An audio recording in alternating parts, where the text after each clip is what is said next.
In this edition of Locked On Capitals, your Washington Capitals fall to the Philadelphia Flyers. What went wrong? Let's get into that next on this edition of Locked On Capitals.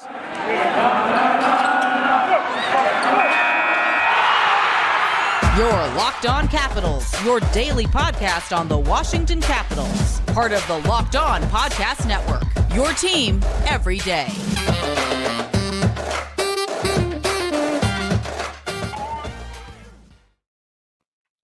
Well, hello and welcome into this edition of Locked On Capitals. I'm so glad you decided to join me today. As always, this podcast is free and available on all the major platforms. And I want to thank you for making this your first listen or view of the day. Yes, this podcast is also available in video form, so head on over to YouTube and check it out. And when you're on YouTube, make sure and hit that subscribe button. And if you like the videos, give it a thumbs up or leave some comments. It really helps grow the channel. My name is Dan Holme. You can find me on Twitter. It's at DanCaps218. You can find the show on Twitter. It's at Locked On Caps. Today's episode is brought to you by BetOnline. BetOnline has you covered this season with more props, odds, and lines than ever before. BetOnline, where the game starts. So in this episode, we will talk about what went wrong with the Capitals against the Flyers. Definitely not the outcome that I think most people saw coming. The Flyers are not playing that great this year, but as of late, they are playing pretty well. All in all, the Flyers have won 6 of 7. So that's one of the things that I talked about in the show is going into these games, not necessarily even a trap game, but sort of because the Capitals were played undisciplined. We'll talk about that later in the show. Then later, we will talk about what the Capitals have to do to rebound. The rematch is Saturday in D.C. What do the Capitals have to do to avoid another outcome like this? So just to get it going here, your Washington Capitals do, in fact, fall to the Flyers by a score of 5-3. Darcy Kuemper saved a 31 of 35. And, it wasn't probably a game that he's going to look back on as one of his better games, but ultimately, the onus of all this doesn't lie squarely on his shoulders. It has to do with the undisciplined play in front of him. Just the Capitals not being tuned in as to what they need to do. They know how to win these games, but ultimately, it seems like they forgot what they're doing. And I'll talk about that a little bit later in the show, is you're starting to see certain things come into focus. With Nick Backstrom and Tom Wilson in the lineup, it seems to me that to a certain extent, it's either chemistry or the rest of the team is thinking that number 43 and 19 are going to do everything for this team. And I just don't think that that is a real recipe for success.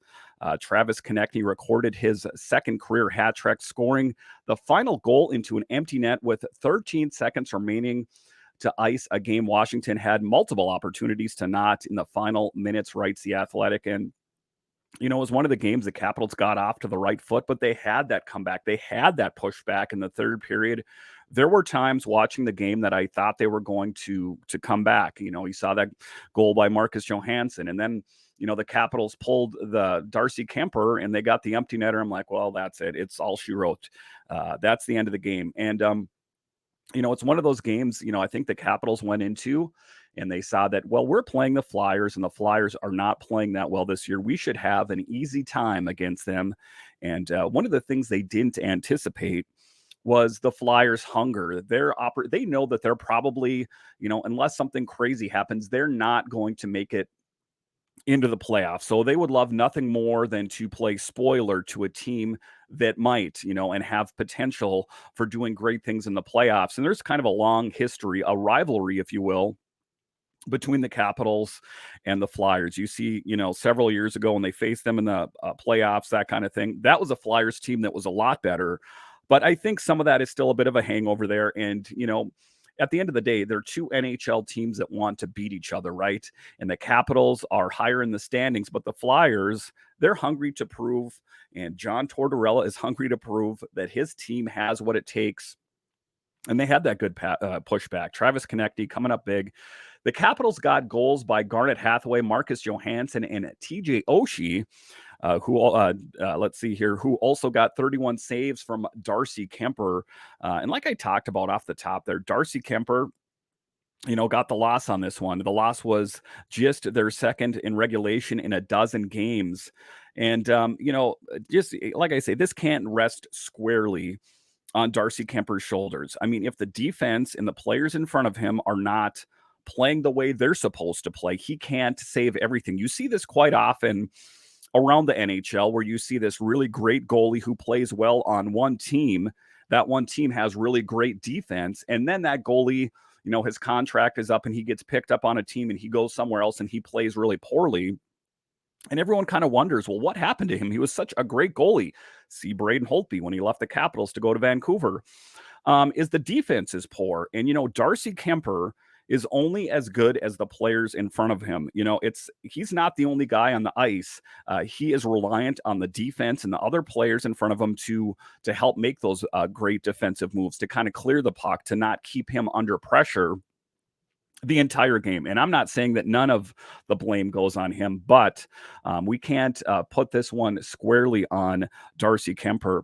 I thought we kept fighting back, Coach Peter Laviolette said in the third. I thought we had chances to tie that game and just didn't get it done. That's frustrating, but there's things we didn't do, and we shot ourselves in the foot. And one of those things that the Capitals did to shoot themselves in the foot is Oshie's hooking infraction with 79 seconds remaining as the Caps pushed for the tying goal 4 minutes earlier. Oshie had scored the Caps' second goal of the third period to pull the Capitals within 4-3. And, I don't want to put a lot of blame on this on TJ Oshie. He is one heck of a player, but we are all fallible. We all make mistakes. They are not robots at the end of the day. They are hockey players. And generally speaking, TJ Oshie makes really sound decisions on the ice. So I don't want to say, TJ Oshie, what were you doing out there? Because even the greatest players in the world, make an error or they cough up a puck. They don't make the right save, whatever the case may be.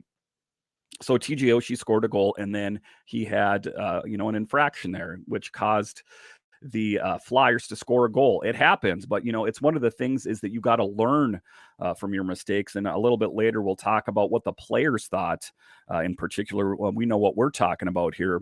One of the things that Oshie said is we could have tied that thing up. A lot of stick penalties today, including mine. That comes down to working a little bit harder on defense and using your legs instead of your stick. Got to learn from that. And, that's an honest assessment of oneself, of saying, I made a mistake. Oftentimes when you deal with professional athletes and they get to this kind of level, they don't want to kind of take any of the blame of something that they did wrong because, it just doesn't look good for them. So they'll say, well, we would have played better, but it was that guy over there or that guy over there. So for him to be kind of self introspective and look at himself and, kind of self-deprecating to a certain extent and say, hey, I made a mistake and we all got to work on that. That's honesty. That's what we want from the Caps players, is to kind of, if they made a mistake, own that mistake and learn from that mistake. And I have no doubt in my mind that TJ Oshie will do that. He is a steady force on this team. He is a leader on this team. Like I've talked about in this podcast, the Capitals always play better with TJ Oshie in the lineup. Is he going to be perfect every game? No. Alex Ovechkin is not going to be perfect in every game. Alex Ovechkin has done a lot of things in his career to rectify his defensive play, because that was one of the things that was said about him in his younger day, was that he was so horrible on defense. Great offensively, but horrible on defense. So I guess what I'm trying to say here is even some of the best players out on the ice can make mistakes. And it's not a fair thing to do to kind of, place it all on their shoulders. I thought we had more attack this game than we did last game, he said. There's some lines that I liked. The Nick Dowd line I liked, but they had played together before. Again, we're focusing on the pairs. Laviolette was referring to the preferred method of line construction, identifying a pair, a center and a wing who work well together, then experimenting with a third player until something sticks. See Ovi and Evgeny Kuznetsov, Dowd and Hathaway are another. The other two, well, that's a work in progress. So, it was one of the things that we talked about in this show is that, Anthony Mantha is out of the lineup. Hey, I want to know something. If they have a couple losses here, I would not be surprised to see Anthony Mantha draw back into the game. If they're, for some reason, say they go on a losing streak here, I don't think it's going to happen, but say it does, Anthony Mantha, who I think felt pretty, dejected that he got kind of relegated to a healthy scratch, I think may have a role on this team. Like I talked about with Matt Wyrick, they're paying Anthony Mantha a lot of money. He's going to have his spot. And it's good that the Capitals have someone like Anthony Mantha in their back pocket to draw from. But, just to kind of talk about what Peter Laviolette was talking about, the top line was Ovechkin, Kuznetsov, and Sonny Milano. Just think about that for a minute. Sonny Milano, who was picked up from a PTO from the Calgary Flames, no one wanted him around the NHL. He comes to the Capitals and has played so well that he's playing on the top line with Alex Ovechkin. I don't even think Sonny Milano himself ever saw that coming. So it just goes to show you that, Brian McClellan and Ross Mahoney and all the guys that work for him, just a really good eye for kind of spotting these diamonds in the rough. And Sonny Milano, all in all, I think has played pretty well for this team and just a really solid pickup. The big thing for me to take away from this game is that, they have to work more as a team, and they can't make those stupid penalties, and they can't rely on Tom Wilson and Nick Backstrom to do everything out there. So again, there could be an opportunity out there for Mantha and Nicholas Aube-Kubel. One of the things that Peter Laviolette said is that Aube-Kubel really didn't do anything. It's just that they didn't have enough room, but I would not be surprised to see if I'm going to make, a knee-jerk reaction. I say that Nicholas Aube-Kubel goes in before Anthony Mantha just because, Kubel has really done nothing wrong. He was the odd man out. There wasn't enough room. So it's going to be interesting to see when he slots back in. He's got good wheels, he's got a good shot, and he brings that physical aspect to the game. All right, so after the break, we talked about what we think the Capitals did, what we think went wrong, but what do the Capitals players themselves think went wrong? We'll talk about that next.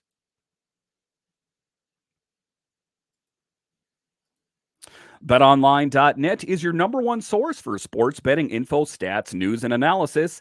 Get the latest odds and trends for every professional and amateur league out there, from pro football to college bowl season to basketball and World Cup. We've got it all at BetOnline. And if you love sports podcasts, you can find those at BetOnline as well. We're always the fastest and easiest way to get your betting info. And guys, even if you're not into gambling, you could bet on an upcoming Capitals game like the Capitals take on the Flyers. It makes watching the games that much more exciting. So head to the website today or use your mobile device to learn more. BetOnline, where the game starts.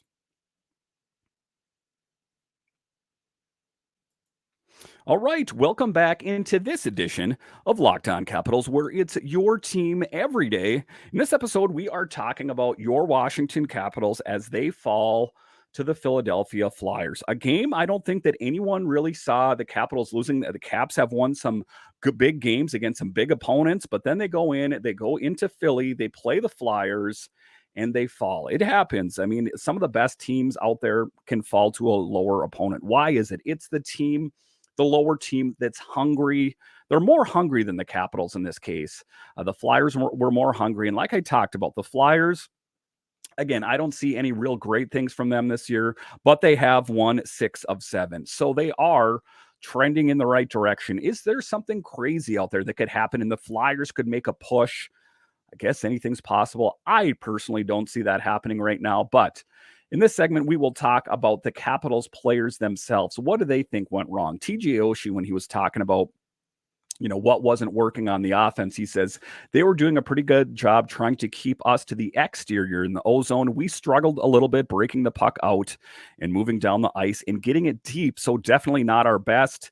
And that's, one of the things they have to do. They have to work better on clearing that puck and keeping, working it on the other end of the ice. If they're constantly in a defensive posture, it's that much more difficult for the Capitals to get any production.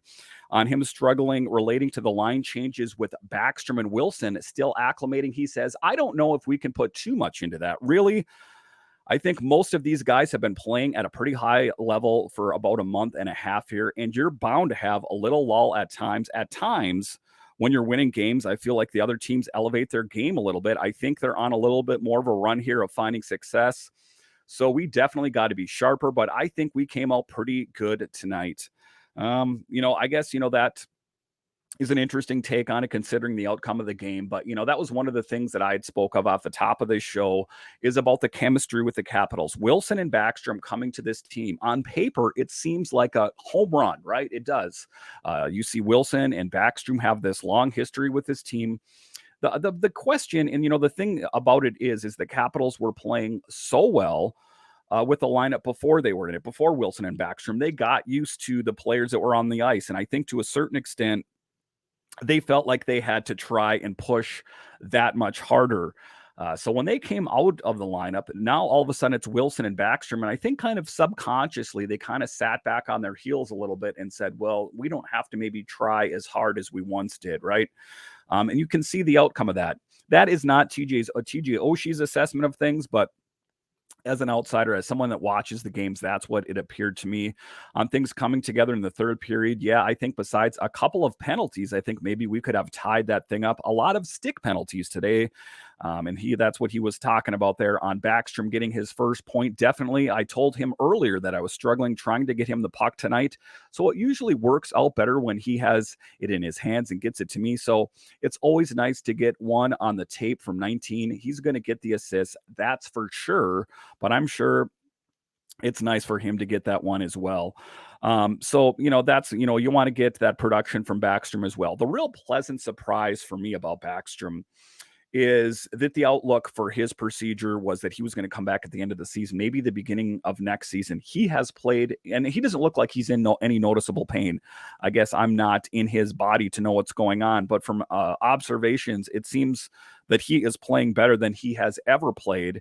And to get Nick Backstrom totally dialed in, I still think there is an acclimation process out there, right? These guys have missed the lion's share of the season. They're getting plugged in after the midway point of the season. There's going to be a bit of a curve.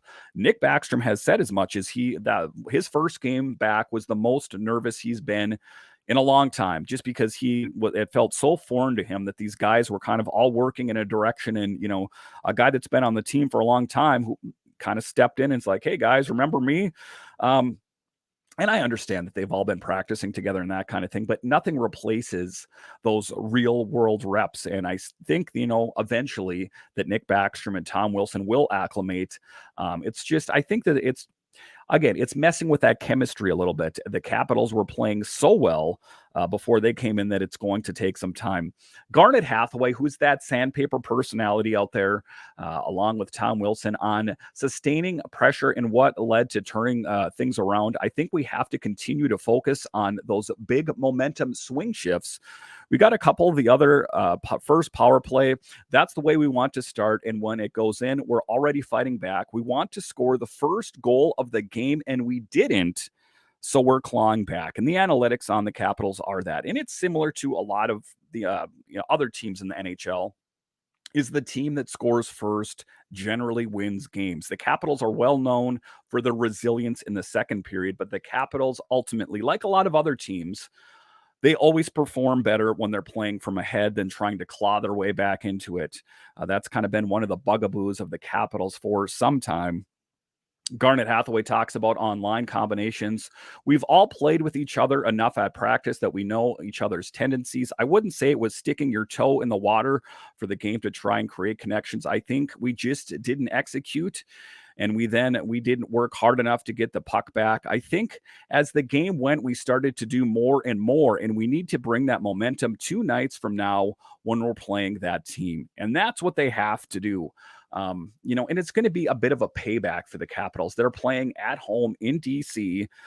They need to show this Flyers team, the Capitals need to show their fan base that they actually have it. They can have that resiliency to come back and win these games. Otherwise, it's not going to bode well for this team going forward. You have to face adversity and overcome. And the Capitals, especially in the month of December, have done that. They need to do that going forward.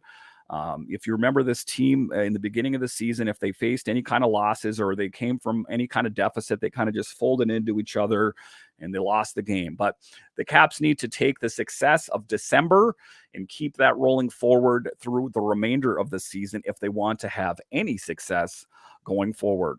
All right, so after the break here, we will talk about what the Capitals have to do in the game Saturday and what do they have to do the rest of the season to maintain in their winning ways We'll talk about that next.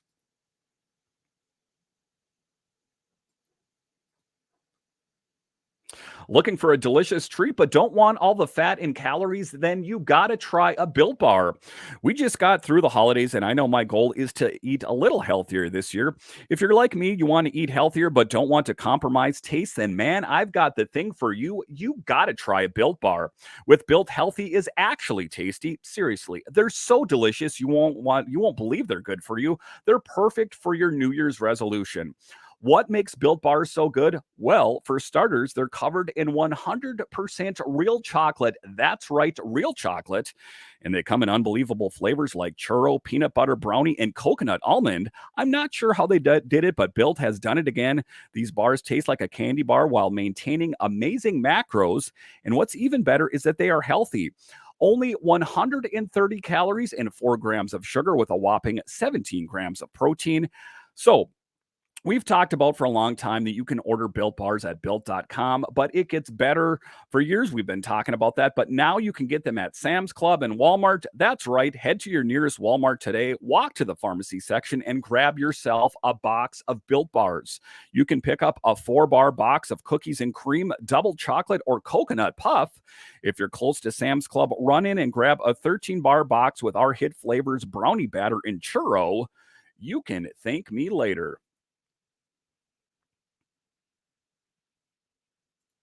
All right, welcome back into this edition of Locked On Capitals, where it's your team every day. In this next segment, we'll talk about what the Capitals have to do to continue winning. You know, we've talked about how well they played in the month of December and how are they going to continue that to go forward. They have faced some adversity, and the adversity has come in kind of an odd place. It's come internally. And what do I mean when I say that? We've talked about this off the top. Tom Wilson, Nick Backstrom coming back. It kind of has taken the chemistry, it's taken the petri dish and wound it all up. Are they going to be able to overcome? Is Wilson and Nick Backstrom, are they going to be able to acclimate? And are they going to be able to help this team go forward? As we talked about, there were a lot of pieces that were added throughout the season. Sonny Milano, Nicholas Abe-Kubel, brief stints with Connor McMichael. All of it has been put in a pot and stirred together in hopes of making a winning recipe of success for the Capitals. It went very well for them in the month of December. You add Wilson, you add Backstrom. Are they going to be able to find a way to overcome? They will be put to the test Saturday as they face a surging Flyers team. And it's kind of a funny thing to say since they are somewhat lower in the standings, is that they are facing an opponent that on paper the Capitals are far superior, but that doesn't necessarily mean anything. That Flyers team was hungry to prove to the rest of the NHL that, we're not as bad as our record shows, that we might actually make a push here. And even if they don't make it to the playoffs, it's about those players on the Flyers having jobs in the future. John Tortorella is a very tough coach to play for, I'm told. So if you don't perform despite the fact just of what your record is, you're not going to have a spot on this team. And John Tortorella expects a lot from his players. Subsequently, that's why those players perform. That's why the Capitals saw the Flyers team that they saw last night. That's what they're going to have to be ready for Saturday as they take on that Flyers team at home. Hopefully, the Capitals can learn from their mistakes. Like we talked about in the earlier segment, what are some of the things that they're going to have to work on? It's going to have to be working on not making, inopportune penalties at the wrong time. Every time is a wrong time to have a penalty, but Oshie getting that penalty late in the game that led to scoring was not optimal. The Capitals were surging. They were, looking to do a big comeback. You take a look at Marcus Johansson scoring that goal in the third. Everyone thought that they were going to tie this game up and, the Capitals might have been the victors in this case, but it was an inopportune play, getting penalties that led to the Philadelphia Flyers success. If they can, in fact, learn from that, then I think it's good. And one of the things, too, is Peter Laviolette, shaking up the lines and the D pairings is to try to find something that works together and not continually keep changing it. I think that the lines looked pretty good before Wilson and Nick Backstrom came back, but now it's kind of, a set of unease is who is actually going to slot in. We know where Tom Wilson fit in before he got injured. He was on that top line right wing. Where is he now? He's kind of going up and down the lineup. Same goes for Nick Backstrom. I think that they just need to find what sticks and go with it. Don't constantly try to keep shaking things up. You're never going to find any cohesiveness that way. If you take a look at it all season, they tried to do that with Kuznetsov and Strome kind of vacillating between the top and second line center position. And then they ultimately went with what worked. Connor Sherry spent the line share of the top on the top line right wing. Keep going with that. Don't try to keep tinkering with things throughout the entire season. That is not the recipe for success. The other thing they're going to have to do is keep building on wins, riding that momentum forward.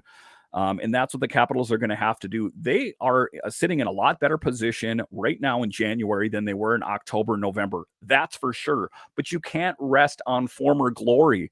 This Capitals team has got to find a way to keep that momentum going forward. They want to keep a push going up the standings if they want to have any chance for doing things in the postseason. I do think that this team is stacked. I would dare say they have the best, in my opinion, a tandem in the NHL. Maybe the Bruins is better, but they're right up there. You have Darcy Kuemper and you have Charlie Lindgren. That is a really great 1-2 combo. So you have that position solidified. It was that position last year. Everyone said the Capitals would be good except for their net minding. So you can go ahead and take that and scratch that off. They have solid net minding. They have Wilson. They have Backstrom. They have Oshie back. You can start crossing off all the excuses. You can't start just drawing to the outliers. You can't say, well, the Capitals would have played better if it was John Carlson. The Capitals need to play better for themselves. They have it within that locker room to win hockey games. There is a long pedigree of winning between those players that's in that locker room. You take a look at Wilson and Backstrom and Ovechkin and Oshie and Kuznetsov. Those guys have played together for a lot of time, and they've had a lot of success together. They have it within that locker room to win games. So when people start pointing to things they would do, but except for, those are the same people that make excuses for everything in their life. I would be more successful if I had $1 million. That's not the way life works. You have to kind of draw internally. And I think that's what the Capitals do. They have the ingredients to do it. They have Peter Laviolette, who is the winningest U.S.-born coach. Everything on paper is sketched out. And for me, right now in January, it looks like it's going to be successful. Is it going to be as successful as a Stanley Cup? I guess that remains to be seen. I do think they have what it takes to make it to the postseason, and I do think that they have it within them to make it past the first round. And I know that that is not the above all end all, but for me, they haven't made it past the first round since 2018. That in and of itself would be a great hurdle. Last year, the big bugaboo was goaltending, and I think kind of failed them in the postseason. Tom Wilson being injured in the first game of the playoffs, not optimal. The Capitals are getting healthy at the right time of the year after the midway point. The one thing we have to hope for and cross our fingers is that there's no other injuries facing this team. And then I think the arrow's pointing up. And I think that Caps fans, we just need to be positive and not dwell too much on one-off game. And that's ultimately all it was one-off game where they lost to the Flyers. If they can find that resiliency to beat that same team on Saturday, then I think you can go ahead and just in your mind, go ahead and cross out that loss in the first game to the Flyers. I think they have that resiliency. I think they can do it. They have it within that locker room. And I think the Capitals fans and the Capitals players need to believe in themselves. All right. Once again, I want to thank you for joining me on this edition of Locked On Capitals, where it's your team every day. My name is Dan Holme, and I'll talk to you again next time.